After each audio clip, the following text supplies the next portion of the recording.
Kaibigan, welcome back. Ngayon ay Enero 7, Miyerkules. At gumising ang mga tao ngayon sa napaka puti muli at napakadulas na araw ng ating bagong taon, 2026. Madaling araw, mga wee hours nung pinagmamasdan ko yung pagpatak ng niebe at alam ko na may halo siyang yelo may halo siyang tubig, more like ulan, drizzle, sleet. Siyempre may niebe ring may pagka para siyang kristal, yung mga ganon, kaibigan. Sa mga balak pumunta dito, hindi lang basta napagandang snow na malambot at maganda, maputi, maganda yung snowflakes, di ba nakita nyo sa microscope. Alam ko mangyayari ito na magiging ito yung hectic, ito yung ayaw ng mga drivers o yung mga naglalakad sa bus dahil kung maaga ka ay maaaring yung diadaan ng sidewalk hindi pa plow. Tama yun, may mga sidewalk plow dito, may mga tractor dito maliliit na tama lang, mga 3 talampakan ang lapad niya para makadaan sa sidewalk. Yun ang typical na size, parang ito. Itong aming sidewalk dito. Ito, 3 talampakan to. Ganyan ang nilalakaran ninyo. Ipakita ko na sa inyo yung yellow. Dahil ngayon ay feels like -1. Maging feels like -1, -3 pag humangin. Pero ang temperatura namin ay nasa 0 degrees. Naglalaro siya ng either freezing or plus. Kaya ang resulta, ito kaibigan. Itong resulta, hindi pa nakatulong kung lalagyan ninyo ng ice melter or asin ang inyong driveway or walkway or even yung kalsada dahil matutunaw siya pero walang pupuntahan yung tubig, di ba? Pag natunaw. At hindi sila completely matutunaw. Kaya mag-stay sila doon hanggang mag-refreeze, hanggang mag-yelo muli at madagdagan ng ilang pang mga ulan o niebe at mag-pile up sila. At ang resulta, hindi siya tataas talaga dahil may yelo or 0 degree or wala siya sa freezing point talaga. Kaya nangyayari, natutunaw siya, naging compress siya, yung matted or hindi naman matted, hindi naman nalalakaran pero ito nga nagiging puro.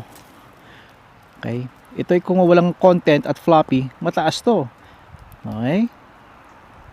Pero dahil nga sa natutunaw siya, itong resulta. Ito yung magandang paggawa ng ng snowman or snowball fight. Masakit yan. Dahil walang lakaran ng tubig, lang agusan, mag-stay siya somewhere. Okay? Kaya kailangan laging clear ang inyong driveway. At yung mga hindi napabayaan ay magyiyelo siya, titigas, at eventually magiging madulas. Yung mga nagba-vlog na nandito sa Canada, madaling ituro na black ice daw yan, black ice, madulas. Hindi lahat ng yelo ay iba-iba rin ng parang temperatura, parang winter, iba-iba rin ng uri ng mga yelo. May iba na hindi talaga kadulasan, it's just matted lang sila. At may iba talaga na matingnan nyo lang, parang nadudulas na kayo sa isipan. Meaning, talagang madulas siya. Kahit mag-ingat kayo, alam nyo, maaari kayong madulas. Paglapat nyo, ramdam nyo na parang sinasadya kayong itulak. Parang sinasadya talaga madulas kayo. Yun yung mga ingatan nyo, mga black ice. Hindi ko maipakita sa inyo lahat kasi nagtatapon ngayon ng basura. Basura day ngayon. At mapapalaban tayo ngayon, kaibigan, dahil maglilinis tayo ng mga paligid. Okay? At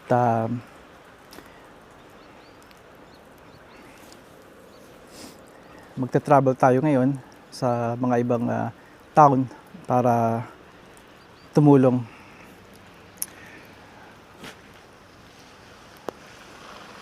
Ito na, hindi ko na may pakita sa inyo si Ebony or si Shadow, naglalakad na naman. Okay, kaibigan, gusto ko lang na gumawa ng dokumentong to muli.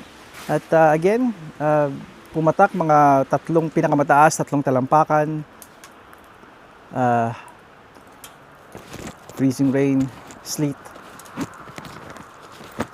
At maaaring kumuha ko ng mga litrato, ilang litrato dito. Maybe is slideshow ko dito, we'll see. Nga pala, ito yung panahon kung saan masusubukan yung mga snow blower or snow thrower. Ipagkakaiba talaga yun, pero interchangeably na rin yung salita na yun eh. Kaya naiintindihan rin ng mga tao, kaya huwag nyo masyadong alalahanin yun. Importante na kumuha kayo ng snowblower na angkop sa inyo, sa inyong pangangailangan at sa kung saan kayo nakatira. Magkaiba ang snowblower ng nasa Alaska, nasa St. John's, nasa North Bay, Thunder Bay. Magkaiba ang snowblower na nasa Toronto, Windsor, or sa mga Manitoba. Magkakaiba yon. Ang ibig ko sabihin, depende sa lugar ninyo. Ang pinaka-indikasyon nyo rin ay kailangan nyo malaman kung gaano karami ang patak taon-taon. Meron nyo sa website, sa mga lehitimong website, makikita nyo, even sa government website, makikita nyo yun. Not so government, pero nandiyan nyo, just start nyo lang kung ano yung yearly average ng snowfall sa inyong lugar. Andun lahat, even yung init, yung humidity, lahat ng yun nandun. Maganda ng internet, diba? At maaari ninyong umpisahan yun doon. At syempre yung pangangailangan ninyo, sino mag-snowblow, at ano yung lugar ninyo, paano yung uri ng landscape. Maaaring ang landscape nyo lamang ay ang driver nyo lamang ay kasi lang isang sasakyan, di ba? Or maybe wala kayong driveway, just sidewalk lang. Maraming mga factors na kailangan i-considera para malaman niyo yun. Ang snowblower ko na ito ay kahit dalhin nyo sa Alaska o sa Antarctica, magki-clear to ng even parking lot. Kaya at anumang uri ng snow kaya niyang i-handle. Okay? Of course, lahat ay may limitado, di ba? Kaya mayroon tayong malalaking tractor, di ba? Skid steer. Pero napakataas ng porsyento ay kaya nitong i-deal ang mga uri ng snow. Kung napapansin niyo, kung nakikinig niyo to,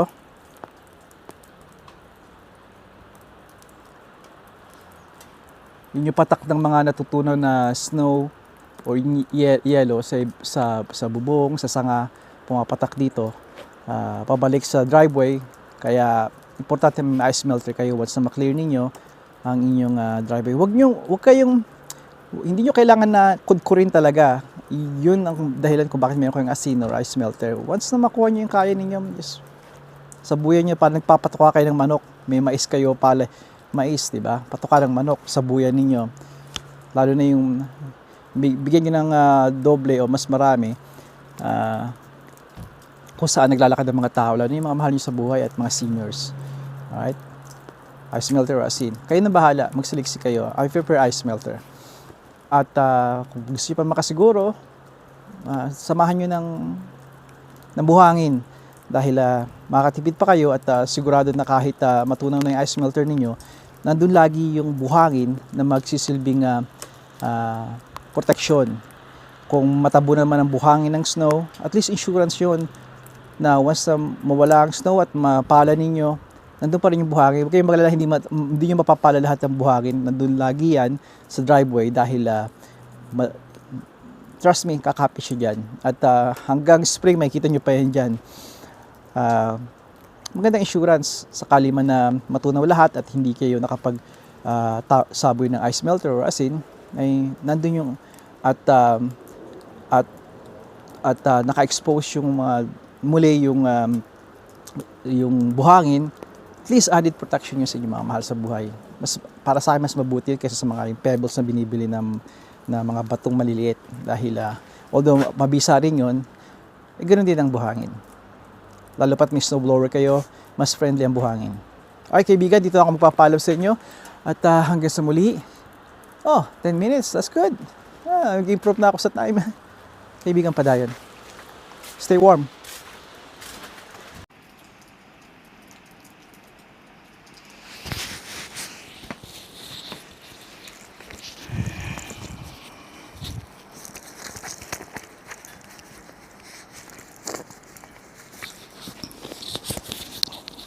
naisip ko na bago ako magpaalam completely sa inyo ay kahit tumagal ng konti, bigyan ko kayo ng konting pagtatanggal ng snow dito.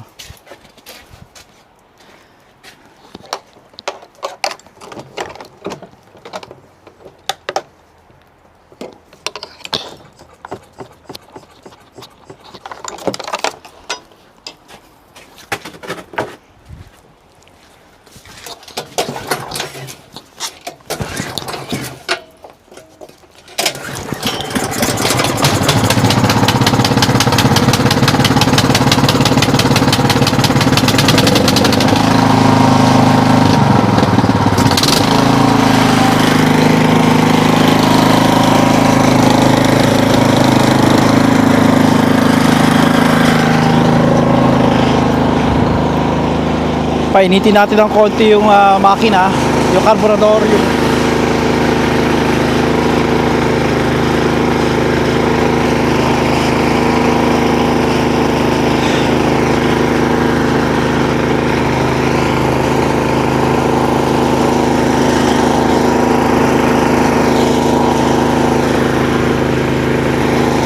yung dulo ng driveway ay ang tinatawag namin dyan ay EOD. EOD, end of driveway ang ibig sabihin nun. Dahil itong mga snow sa kalsada, ang plow truck naman sa dumaan, hinahawi niya sa tagiliran sa kanang bahagi. Ito papunta sa sidewalk, sa kurbada, ang mga yelo. At yung mga yelo na yon ay mabigat dahil natutunaw na siya, dahil bago dumating ang pumatak ang yelo, nandiyan na yung plow truck na hindi nagpa-plow, nagsasaboy ng asin. Naghihintay ang asin na yon para pumatak, para sa pagdating ng pagpatak ng snow, punaw na kagad siya o karamihan sa kanila, para less yung problema ng mga tao sa pagmamaneho. Ngayon, pagdating naman ng ikalong pagbalik ng truck, medyo mushy na siya, parang mashed potato, di ba? Sa kanya hawiin, at dito mapupunta, kaibigan. Ang problema ng mga may driveway, napakabigat yan, concentrated yan, parang semento sa ating hinalo. Kung papalahin nyo yan, it's a challenge, pagsubok talaga sa inyo yan, lalo pat hindi kayo sanay sa pagpapala, mabigat yan. Advice ko sa mga kondisyon at hindi talaga fit, hindi talaga sanay ng mga ganyang labor, ay dahan-dahan lang talaga, at kumare magbayad kayo ng tao na gagawa nito kung walang kapitbahay o kayo mag-anak na magmamagandang loob. Dahil uso dito rin kaibigan ng pag hindi ka sanay, at lalo pa alam ko mga Pilipino, yung diet natin ay mataas, marami sa atin may mga alta presyon, di ba? Yung mga kondisyon sa puso, diabetic, napakahirap. Puso ito, ang atake sa puso. Ito ang panahon kung saan marami rin ng marami sa ospital, marami susugod sa ospital dahil sa atake sa puso. Hindi yung kataasan ng snow minsan, kundi itong simpleng snow lang, saan maraming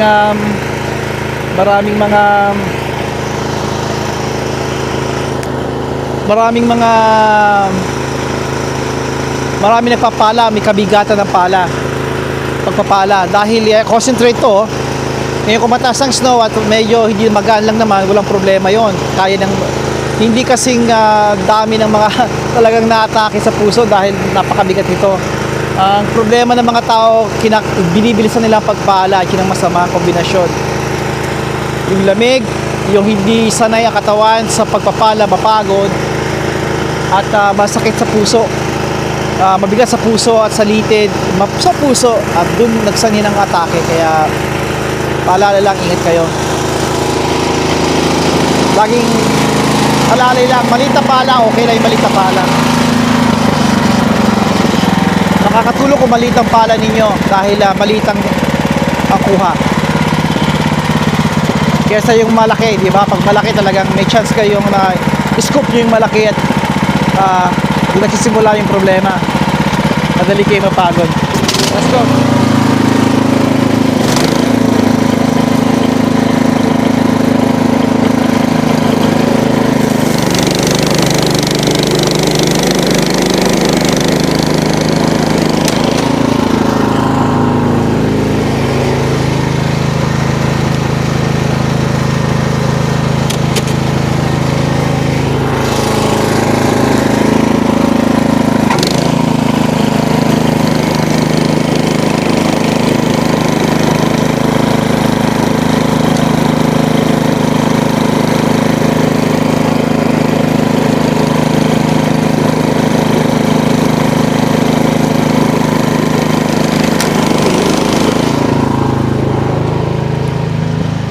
Okay, puputulin ko na to. Nakikita ko yung kapitbahay kong si Joe, yung kaibigan ko.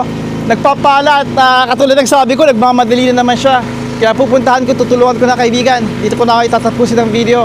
At maging busy na naman ngayon.